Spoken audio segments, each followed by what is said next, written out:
बिहार में जल और जमीन के कारण लगातार हत्याएं हो रही।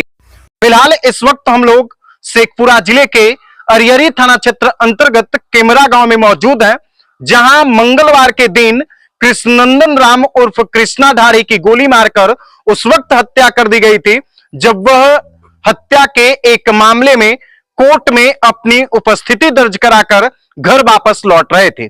इसी दौरान रास्ते में ही बेखौफ बदमाशों ने उनकी गोली मारकर हत्या कर दी थी। जैसा कि आप सामने में देख लीजिए, उनके ये परिजन है, बाकी परिजन बताएंगे कि आखिर किस कारण से हत्या की गई थी, क्योंकि बिहार में ज्यादातर हत्याएं जड़ जोरू और जमीन के कारण ही हो रहा है और इसका भी जड़ जो है वो जमीन ही है और महज 2-4 फीट जमीन के कारण अब तक 2-3 हत्याएं हो चुकी है। ये सामने में कृष्णनंदन राम के पुत्र हैं। क्या नाम हुआ आपका भाई जी? श्री प्रमोद राम। कृष्णनंदन आपके पिताजी थे? जी सर। क्या घटना हुई थी? ये मतलब आ रहे थे कोर्ट से तारीख से बनाकर। अच्छा। और उसके आगे पीछे मतलब सीआईडी लगा हुआ था और जब अपने गांव के सीमाने पर टोटो से आ रहा था, जब अपने गांव के सीमाने पर आया तो इधर उग्रवादी छुपा हुआ था और निकला, धाए धाए गोली मारने लगा। तो पहला गोली मनोज राम मारा जो कि फेल हो गया, दूसरा गोली अरुण राम मारा जो कि हाथ पे लगा और तीसरा गोली पेट में लगा और चौथा गोली आंख में लगा। अरुण राम, मनोज राम और उदय कुमार और विकास राम, ये चारों मिल करके ने हत्या किया। अच्छा। और इस हत्या का योजना कौन बनाया था? ये हत्या का योजना रघुनंदन कुमार पेशकार पढ़ता है, वही कोर्ट में रहता है। और उसके बाद वो जब तारीख बना के निकला कृष्णनंदन राम कोर्ट के परिसर में, तो आया रघुनंदन कुमार, बोला कि बहन चोद तुमको जान से मार देंगे। और उसके बाद अपना आदमी से बोला कि जाओ बहन चोद को इसको जान से मार दो, जितना रुपया खर्चा होगा हम देंगे, गोली बारूद सब हम देंगे। ये रघुनंदन कुमार साजिश करता, मेन कांड का साजिश करता रघुनंदन कुमार है सर। अच्छा। रघुनंदन और एक मसूदन राम, ये दोनों मिलकर धमकी दिया भी वहां पर। और इस मर्डर का मेन साजिश करता रघुनंदन राम और मसूदन राम है सर। अच्छा। तो इन लोगों से आपका पहले से विवाद था क्या? पहले से हमको कोई विवाद नहीं था, हमको ऐसा ही मतलब कि झूठा केस में भी फंसाया और इसके बाद हमको जान से मार दिया पिता को। अच्छा। आपके पिताजी को झूठा केस में फंसाया था? झूठा केस में फंसाया था। किस केस में फंसाया था? उसका एक लड़का मारा गया था, शत्रुघ्न राम। किसका लड़का? मसूदन राम का लड़का। अच्छा। उसी के बेटा शत्रुघ्न का हत्या हुआ था? हत्या हुआ था। उसी कांड में झूठा साजिश रच के हमारा पिता को फंसाया गया। अच्छा। जिस दिन आपके पिता कोर्ट गए थे उस दिन कोर्ट में गवाही हुई थी? हाँ, उस दिन मेरे पिता पे ही गवाही हुआ, जिसमें गवाही एक्सेस नहीं हुआ उसका। अच्छा। इस कारण मेरे पिता को मार दिया गया। गवाही मुकर गया। तो यानी जो विपक्षी थे उनको लगा कि भाई अब तो ये रिहा हो जाएगा, इसीलिए रघुनंदन कुमार पेशकार ने ही उसको जान से मारने का ऑर्डर दिया। और ये रघुनंदन राम आप ही के गांव का है? हाँ, ये पेशकार है अयोध्या राम। ये अभी कौन कोर्ट में रह रहा है? पहले महिला कोर्ट में था, अभी पता नहीं कौन कोर्ट। किस कोर्ट में? जिसमें तारीख मेरे पिता को मिलता है ना, उसी में वो काम करता है। अच्छा। हाँ, जिसमें मेरा पिता का केस है। हाँ, रघुनंदन राम। तो आपके पिताजी जो हैं, बताया जाता है कि वो जमीन का भी विवाद था? वो किसी और से झगड़ा था सर। अच्छा। मेरा जमीन नहीं है। अच्छा। किसके बीच? अयोध्या राम और गरीबन राम का जमीन के बीच विवाद है। तो अयोध्या राम के बेटा हुआ रघुनंदन राम। अच्छा। अयोध्या और गरीबन के बीच जमीन का विवाद था? हाँ सर। कितना जमीन का विवाद है? बस 2 से 4 फीट। 2 से 4 फीट? मात्र 2 से 4 फीट। और इसमें शत्रुघ्न और अब कृष्णा राम की हत्या हो गई। यानी अभी तक इस गांव में मात्र 4 फीट जमीन ले 2 की हत्या। और एक हाफ मर्डर भी हुआ था सर। यहाँ बाल बचा, यहाँ से गोली मारा, यहाँ लगा गोली। अच्छा। गोली भी मारा गया था? तीसरा कांड। किनको गोली मारा गया था? राजीव कुमार को। अच्छा। उसकी माँ ये है? नहीं, उसका माँ ये है।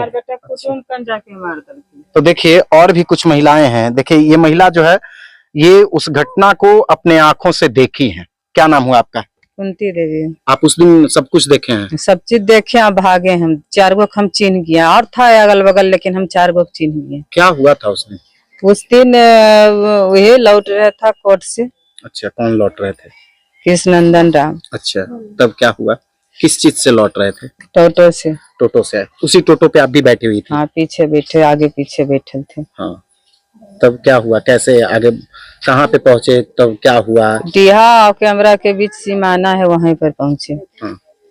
उनका गोली मार के और टोटो पर से खींच लिया। अच्छा। खींच के जकर बाद कुछ दूर भागे तो मनोज उसको बजा के गिरा दिया। अच्छा। गिरा दिया तो इतने देरी में थी अरुण ने गोली मार दिया, जिसके बाद उदय और विकास, ये सब चारों मिलके मारा है। रघुनंदन ने सभी लोग गोली मारा? हाँ, कोर्ट में हुक्म दिया था रघुनंदन। कोर्ट में हुक्म दिया था? हाँ, हमरा रघुनंदन। रघुनंदन की मार दे कृष्ण बहन 14 की। अभी कैसे भाई जी जीतो, जितना पैसा खर्चा हो तो हम देबो। अच्छा, यानी आदेश ऑर्डर गिवर रघुनंदन था? रघुनंदन मसूदन। रघुनंदन और मसूदन, हाँ, ये लोग साजिश किया? हाँ, दोनों हत्या करने का। हाँ। अच्छा। फार पार से आगे पीछे गणेश से पहले सीआईडी था। अच्छा अच्छा, ये इस घटना के बारे में बताया जाता है कि इसका मूल जड़ जमीन है। जमीन है, मूल जड़ है गरीबन और जदिया में जमीन में विवाद है। कितना जमीन का विवाद है? वो है 2-4 फीट का। मात्र 2-4 फीट? हाँ, तब अरुण ने कहा कि हमारे चचबा के नहीं उठेल दही घरा, तो हम कहली दोस्ती दबा लो, दे के उठा ले, नली पर मलन्या हम ने छोड़ ने तो छोड़। तो अरुण ने बोला कि हम बंदूक के नोक से, जितना गोली चलते बंदूक के नोक से उठी वो। अच्छा, यानी कौन बोला ये बात? अरुण राम। क्या बोला अरुण? जदिया राम के भतीजा है। अयोध्या राम का भतीजा बोला? हाँ, रघुनंदन क्या चचेरा भाई। क्या बोला? कि हम बंदूक से रुकने जाओ करिए, वो बेटा है मार देवी शंकरबा के। अच्छा। बंदूक के नोक से उठा ले। नहीं, आपके बेटा को? नहीं, हमरा मर्द को कहा कि बकरा मार देवी, ये है मार के देवी, बीक देवी। तो उस दिन यानी घटना घट गई? उस दिन नहीं घटा है, ये तो पहले से भी बात चल रहा है। मंगलवार को फिर घटना घटा? मंगल के तो वो तो मेरा भैंसुर है, महिला ससुर के बेटा, उसको मार दे। तो जमीन विवाद कब से चल रहा था। तो देख लीजिए जमीन के कारण किस तरह से अपनों का कत्ल हो रहा है, रिश्तों का कत्ल हो रहा है। ये सभी आस पड़ोस के ही रहने वाले लोग हैं और मात्र 4 फीट जमीन के लिए इन लोगों में खूनी संघर्ष हो रहा है। अब तक 2-3 हत्याएं हो चुकी है। एक युवक जो है वो गोली लगने से जख्मी भी हुआ है। बेटा के वहाँ जाके भी लरवंगा जाके भी फुगा कन गया था, वहाँ जाके भी एगो दुसाध से पैसा दे के उससे चंदन से मरवा दिया गोली। आपके बेटा को? बेटा को चंदन दुसाध जो है ने, उसी से गोली, उसको पैसा 20,000 रुपया दिया, गोली उससे मरवा दिया। तो उसको बेटा हमको पैर में मार दिया। तो देख लीजिए ये जो घटना है, इस घटना में कहीं ना कहीं जमीनी विवाद आ रहा है। क्या कहिएगा, जमीन के कारण रिश्ते को बर्बाद किया जा रहा है, कत्ल किया जा रहा है रिश्ता को। जैसे आपके पिता की हत्या हो गई मात्र जमीन के कारण, 2-4 फीट जमीन के कारण। ये तो सर मेरे पिता का हत्या तो बेकसूर में हो रहा किया गया। मेरा तो कोई अच्छी नहीं है उससे, जमीन से क्या कोई ताल्लुकात नहीं है। कहिएगा पुलिस प्रशासन से क्या मांग है आप लोगों का? हम लोगों का इंसाफ चाहिए। वो 6 साल से मर्डर कर करके और रघुनंदन कुमार थाने को रुपया दे करके, हाकिम को रुपया दे करके वही काम का कोर्ट में ही कर रहा है। ना कानून उसको गिरफ्तार आज तक किया है, पैसा लेता है और छोड़ देता है उसको। तो क्या लगता है, उम्मीद है कानून से? कानून से उम्मीद है, उम्मीद है सर, कानून से उम्मीद है, लेकिन कानून कार्रवाई सही से नहीं कर रहा है। रुपया के लोभ से रुपया लेता है और उसका छोड़ देता है।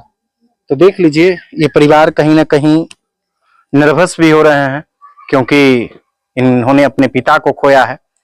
बाकी आप लोग इस घटना के बारे में क्या कुछ सोचते हैं कमेंट बॉक्स में जरूर बताइए। वीडियो को ज्यादा से ज्यादा लोगों तक शेयर कीजिए। वीडियो देखने के लिए धन्यवाद।